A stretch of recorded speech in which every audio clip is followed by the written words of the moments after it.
Hi అండి, నేను మీ ఝాన్సీని. మన ఝాన్సీ బ్లాగ్స్ నుండి మాట్లాడుతున్నాను. నేను ఈ మధ్య న్యూస్ పేపర్లో ఒక వార్త చదివానండి. ఏంటంటే అది ఈ మధ్య మగవాళ్ళు ఆడవాళ్ళు పోర్నోగ్రఫీ చూడడానికి అలవాటు పడుతున్నారు. అయితే మగవాళ్ళే ఎక్కువ అంటండి. ఈ ఫోన్కి అలవాటు పడిన వారిని ముందు ఎలా గుర్తించాలి అనేది మనం తెలుసుకోవాలి. వాళ్ళు ఎవరైనా ఎక్కువ ఆడవారు కానీ మగవారు కానీ ఎక్కువ ఒంటరిగా ఫోన్లకు ట్యాబ్లకు అతిగా అతుక్కుపోయినా, ఎక్కువ టైము ఒంటరిగా గడపాలనుకున్నా ఓ కంట కనిపెట్టి ఉండాలండి. ఇంట్లో వాళ్ళు, పిల్లలు కానీ పెద్దవాళ్ళు కూడా ఏం తక్కువ కాదు ఇలాంటివి చేయడంలో. అందుకని మనం కనిపెట్టి ఉండాలి. డిప్రెషను, ఆత్మన్యూనతా భావంతో బాధపడేవారు పోర్నోగ్రఫీ బారిన పడవచ్చు.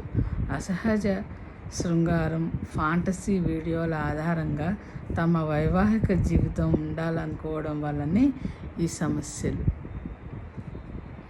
ఈ మధ్య కొత్తగా పెళ్ళైన జంటలో అబ్బాయి ఈ వీడియోలు చూసి ఆమెను అలాగే చేయమని వేధించడంతో ఆమె ఎవరికీ చెప్పుకోలేక ఆత్మహత్య చేసుకున్నదంటండి. ఎంత అన్యాయం చూడండి. 2023లో జరిపిన హెల్త్ సర్వేలో మన ఇండియాలో 57%, 57% లైంగిక విద్య కోసం అశ్లీల చిత్రాలపై ఆధారపడుతుందట. ఇష్టం లేని శృంగారం, న్యూడ్ వీడియోలు తీయడం, ఇతరులకు పంపించడం, ఆన్లైన్లో అప్లోడ్ చేయడం వంటివి చట్టరీత్యా నేరం.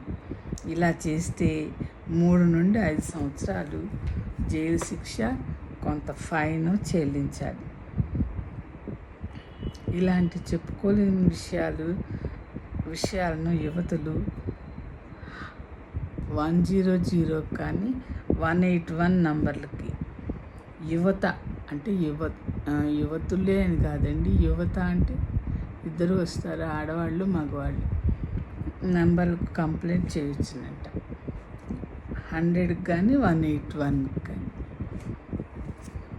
ఎవరైనా ఇలాంటి వీడియోలు అప్లోడ్ చేసినా, వాళ్ళ వీడియోలు అప్లోడ్ చేసి బాధ పెట్టినా ఈ నంబర్లు కంప్లైంట్ చేస్తే రియాక్షన్ ఉంటుందంటండి.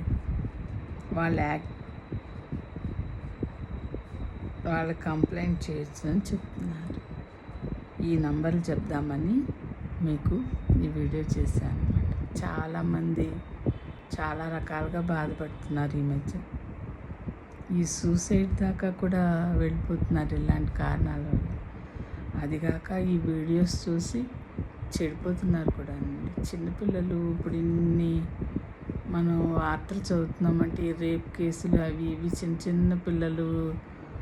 చిన్న పిల్లల మీద, మళ్ళీ వాళ్ళు కూడా మైనర్సే చేస్తున్నారంటే సగం ఇలాంటి వీడియోలు యూట్యూబ్లో ఉండడం, వీళ్ళు చూడడం, ఏంటో అదే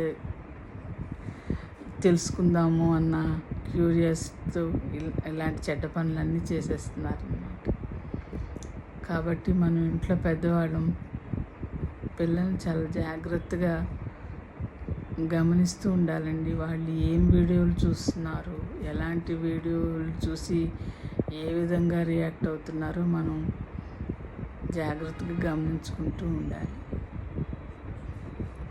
సరేనండి, ఓకే.